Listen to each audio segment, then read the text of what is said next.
Hi, everybody, and welcome to the Millennial Revolt, an independent political talk show that seeks to bring a different narrative than the stale one we have going on right now in the mainstream media. So, today we are going to be talking about the Trump inauguration, some of the riots that were going on, the Women's March, and just my whole feelings on everything because it's just been really weird these past couple of days. This is more of a commentary slash rant video. I'm not going to have any links in the description. So there's so much to talk about, so let's just get right into it. So the first thing that we're going to talk about is the Trump inauguration. Now, it was very weird when I was watching it. I can't explain it. I don't know what it was, but it was very boring. Like, it was very just dry. It was like all the air was sucked out of the room. Usually those events are just a little bit more lively and a little bit more exciting. Rainy day, it was a gray overcast, and it was like there was no one there. And I know there was a lot of threats made against people. There were death threats made against people who were going to come. But even so, it was like no one was there. It was very odd. And then I was watching one scene where the marching bands were coming by watching, and then they were showing the bleachers and it was just empty. But yeah, the inauguration was very boring to begin with. I'm glad that we had a peaceful transfer of power for the most part, besides the rioting and the violent destruction that was happening in the background. I mean, just looking at those videos and just seeing the Starbucks being the windows being smashed out of there. What else did I see? I saw Bank of America, their windows being smashed. And these are the people who donated to Hillary Clinton's campaign. That's the craziest thing to me. And these are where a lot of these neoliberals, a lot of these leftists go, because leftists are not liberals. The Antifa people were destroying things. They were burning, they burned a limo. And it seemed like the police were just letting them. I know that there were 200 people who were arrested, or 217, one or the other. I seen one article, I think it was on the Daily Mail that I seen that.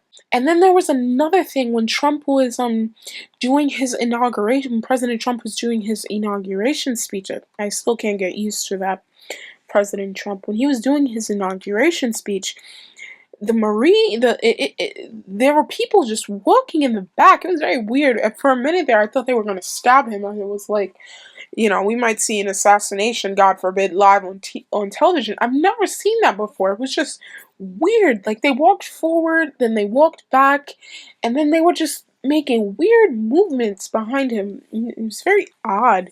Like, all of that was odd. There was one funny thing about all of that, was there's a video floating around of Bill Clinton they say he's probably looking at Melania Trump, and Hillary Clinton's just staring at him, but let's talk about the speech. His speech wasn't a inauguration speech. It was more of a campaign speech, but I liked it. I think we need a little bit of nationalism in this country. I think we need a little bit of patriotism on this country. Patriotism and nationalism can't just be a monopoly for people on the right. I feel like sometimes people on the left, we need to have an embrace and a love for our country and not just bash our history, but embrace it. We learn from it, we understand it, and we move on. Looking at all of this, it's just this two-party duopoly is just really getting to me. This whole left-right paradigm that we have going on, it's very annoying to me, and it just makes me think that the demonization of Trump is not, he's not as bad as people are saying. There are some policy aspects that I do like of his, but there are a lot that I don't like. And unfortunately we can't have conversations with people anymore, and they're just so angry. They're just so hateful. I've never seen anything like this in my 24 years of life, I've never seen anything like this. It's the craziest thing. And, you know, as a country, we're just a mess. We had the Women's March today. It was very strange. You had Ashley Judd making very weird insinuations that President Trump wanted to basically, he had dreams of banging his daughter. It was disgusting. It was vile. You know, and you had Madonna saying she wanted to blow up the White House, making terroristic threats. I hope somebody comes to her. The FBI comes, investigates her, and she was doing this on national TV. And the craziest thing was that CNN let that air, her F-bombs air, without censoring it out. It was very strange. Like, you can see what the media is doing now. You can see the damn near hysterics. There was another thing that happened on Inauguration Day. Chris Matthews, I used to watch his show religiously in my, when I was like 21, 22. Even, up until last year. I was watching his show religiously, and then something just like clicked, and it was just like nothing this man says makes sense. He's not really talking about facts. But he was saying yesterday, Donald Trump's speech is very Hitler-esque. It was very weird.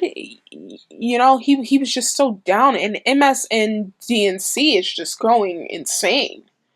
You know, they have just lost their mind. Rachel Maddow was saying the other day was very anti-Semitic-y. Donald Trump's speech, I'm just like, oh my god. Some people who are acting like it's the end of their world, like it's the end of the United States. I've never seen such lunacy and such... It's like these people have never lost in their lives, and maybe it's just my generation who was like this, but my god, they're just such babies. Like, I've never seen anything like it. And I see older people, like people my parents' ages, engaging in this sort of delusional hysteria. It's just weird, and I don't know how else to explain it. It's very surreal watching all this. Like, if people are insane. As a person who doesn't have a real horse in this race, who's just looking at this, I feel like there's only a few sane people left who are talking about politics. Either when some people are talking about Trump, they're projecting him as a god king who is going to ride America off into the sunset. And if you have people on the left who are talking about him, some people, they're talking about like he's a new Hitler, which is an overused, anecdote so much. Come on. Come on. People are talking about he's a Nazi. The Nazis were a specific political party in Germany. They were the National Socialist Workers' Party. We don't see a National Socialist Workers' Party popping up in the United States. So no, there is no Nazis around. That ideology is dead. But it seems like this communism is just alive and well. You know, that killed more people than Nazism did. 60 million plus people. It's very odd just listening to people talk. The vitriol you hear from people, I've never seen people just so angry. And it's so funny because when you put a camera and they put a microphone in these people's faces and they ask them, why are you protesting? Why are you angry? They can't even articulate what they're angry about. They have no policy positions where they can say, this is what I disagree with Trump about. The propagandizing from the media, bravo what they did. You just divided the country so much. It's a sad day for the United States because there's only literally a few people who are just looking at this like, oh my god, what the hell is going on? The United States has literally lost their mind. I'm all for women's rights. I'm all for women, marching, but I'm not with a march that's for pro, abortion. I'm not even somebody who supports that. So first of all, that march didn't represent me. And to begin with, the march didn't even talk about women's rights. It was just a Trump bashing event. And at some point, let it go. Like, it's just like it's so tiring because I voted for Bernie Sanders in the Democratic primary. I know he was cheated. I couldn't get behind Hillary Clinton because of her foreign policy. It was just unfathomable to me to let that woman near the nuclear codes. So I voted for Jill Stein. New York was going to Hillary Clinton anyway. It didn't matter who I voted for. Jill Stein had the most coherent message out of everyone, which resonated with me. I didn't agree with everything on her platform, but there were certain aspects of her platform that I did agree with. Foreign policy is something that's mainly important to me. But, the Women's March, people are wearing vaginas, pussy hats on their head. It's just really upsetting that instead of having a march where you're actually talking about women's issues, you're talking about women's rights all over the world. That would have been a perfect platform to talk about the abuses of women in Saudi Arabia, to talk about the abuses of women in Iran, in Pakistan, in Africa, where women are being raped as a weapon of war. But instead, you talk about abortions. And I find the most upsetting thing about all of this to me was they tried to be an inclusive march by kicking out a feminist group which was pro-life. I mean, this is the kind of purist mentality that is encapsulating this movement. It's so strange because not all women are pro-choice. Not all women support abortion. And this is my whole thing. You wanted a movement because you're afraid that people are going to take away your right to kill your child? That's so strange to me. Like, why are you defining yourselves by just your female reproductive systems? Why are you wearing pussy hats on your head? You take away the seriousness of your movement. You had people like Ashley Judd, Scarlett Johansson, and Madonna speaking. You had Michael Moore, who is just a partisan hack himself, who doesn't even talk about the real issues. Why did he not once talk about President Obama droning people in the Middle East, assassinating people without due process? Why did he not talk about President Obama signing the NDAA, allowing the Ministry of Truth bill to be passed into law, allowing our government to propagandize our media even more than what they're already doing? Because these people are hacks. They're partisan hacks, and they're doing this all for political purposes. And I can't get behind a movement like that. I can't support stupidity like that. These people are incoherent. They have no idea what they're talking about. And I find it so funny that every time a Republican administration comes out, here comes the anti-war people saying, well, no more.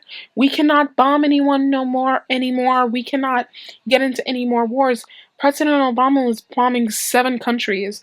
Conveniently, all of these people were quiet. And this is what upsets me about the two-party duopoly, because people are so just fixated with proving that their side is right that they're not even realizing that both sides are the problem. The core ideologies of conservatism and liberalism, those aren't the problem. You can have differing ideologies, but the party system it has to go.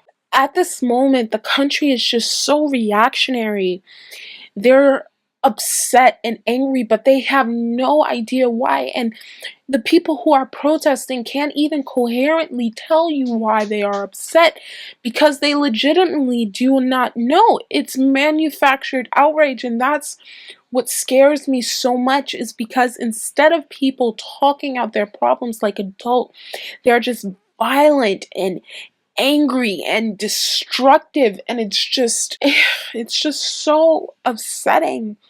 And another thing that just upsets me so much is people were willing to take the abuses of power under the Obama administration. People were willing to accept that we were bombing 7 countries. People were willing to accept our country on the brink of war with Russia as relations continued to deteriorate.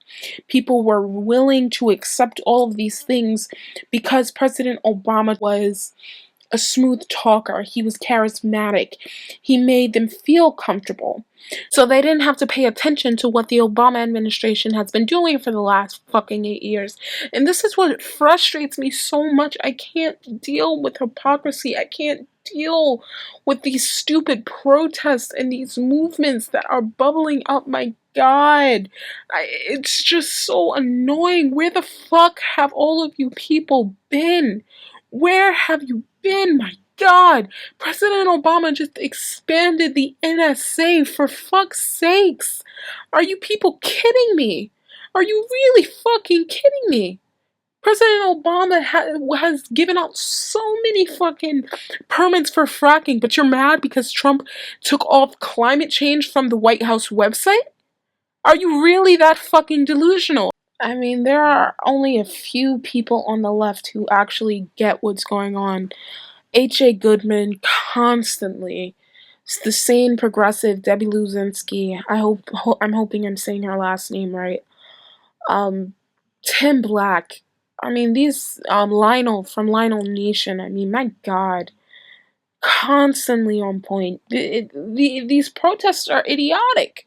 They make no sense. This so-called movement of people, the democracy that's bubbling up, where the hell have you been for the last 8 years?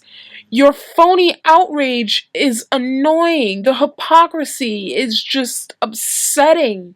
Trump doesn't make them feel comfortable, so now they're upset. Well, maybe it's time for you to start paying attention to the actual issues, for you to know what's going on, so you can keep the Republicans and the Democrats in check. They are both the problem. Why was no one protesting about TPP when both Republicans and Democrats were supporting that betrayal against the American people? Why was no one protesting then? I mean, and it's so upsetting to me because people are so partisan in their politics and they won't look out for the betterment of the country and what's good for the country. Trump is not a saint by any means. He is, I think, completely unprepared for the job. But I think he will be a mild reformer at best and will change something, because each of us know that there's something fundamentally broken in Washington. Even his own party was conspiring against him, and that tells me something, that maybe this man is different than the rest. I don't need someone to talk nicely to me, someone to be sweet in their words, and then fall short on all of their promises later on, which is what President Obama did. He campaigned on hope and change, and we got nothing. Nothing. And there are too many people who are willing to not see that because they're so angry and they don't know why. And that's the most frustrating thing about all of this. When you start from a place of anger, there's nothing to build from that. In the next month or 2 months, what are all these people going to do? They're just going to go away. And what are we going to be left with? We need a people's movement that's not just controlled by the left-right paradigm. We need a people's movement, something that will work for all of us. How many allies do we have on the left? I mean, let's really think about this. We have Tulsi Gabbard right now, who's, thank God, she's like one of the best people in Congress. She's in Syria right now doing some fact-checking about what's going on in the Syrian conflict, because there has been so many lies and so many mistruths. We've seen so many people trying to sell that goddamn war to us. Like, they should be ashamed of themselves. History will remember them as the sack of shit scum that they are. I mean, we have Bernie Sanders, for all that's worth now. You know, he won't even address some of the real problems that are in the Democratic Party. He left, for God's sake. He became an independent again after all this. He won't even talk about him being Hillary Clinton stealing the nomination from him. He won't even talk about the real issues. We have Nina Turner, who is going on with the Russian hacked the election lie. My God. I mean, we have Jill Stein. I know she's down there with the Women's March, and I was very upset with Jill Stein for a while because of her jumping on the bandwagon with Hillary Clinton. with the recounts, but Jill Stein is always sincere in her in what she does. It's just so upsetting because the real issues that we should be talking about, like why American troops are in Poland amassing on Russia's border. This is what we should be talking about. This is what we should be discussing. But people are wearing pussy hats on their head, cut out pictures of fucking vaginas marching through Washington. It's insanity. It's pure insanity. People don't know what the fuck they're mad about. They're mad about the hypocrisy of all this is what's so upsetting. They think that Trump will take away their rights to habeas corpus when President Obama did that. They think President Donald Trump will expand the NSA. Oh wait, President Obama did that. They think Trump will start assassinating people with drones. Oh wait, President Obama did that. They think that Trump is going to sell a lot of weapons to Saudi Arabia. Oh wait, President Obama and his administration did that. So people are so mad because they think Trump will do all of these things. Guess what? For 8 years, the Obama administration did that. And not one of these fly-by-night liberals and these hypocritical feminists and these annoying partisan hacks were out there screaming about any of these things because it made them feel safe. It made them feel comfortable. Well, guess what? If you were going to be mad about Trump doing all of this, then you should have been mad about President Obama doing it because he did the same exact thing for 8 fucking years. That's what's upsetting about this, because people are so fucking, like, willfully ignorant to what's going on. Like, people want to pretend like you don't know. Pretend like you have no idea what's going on. It's frustrating. It's so frustrating to me. Like, my God. I mean, I don't know. I really don't know, man. Something's gotta give, because I have no sort of expectations for the country. If people are going to continue with this stupidity, continue with this sort of blatant idiocy, then we're just lost as a society. I'm the Millennial Revolt. Thank you guys so much for watching, and you guys have a great day. Bye.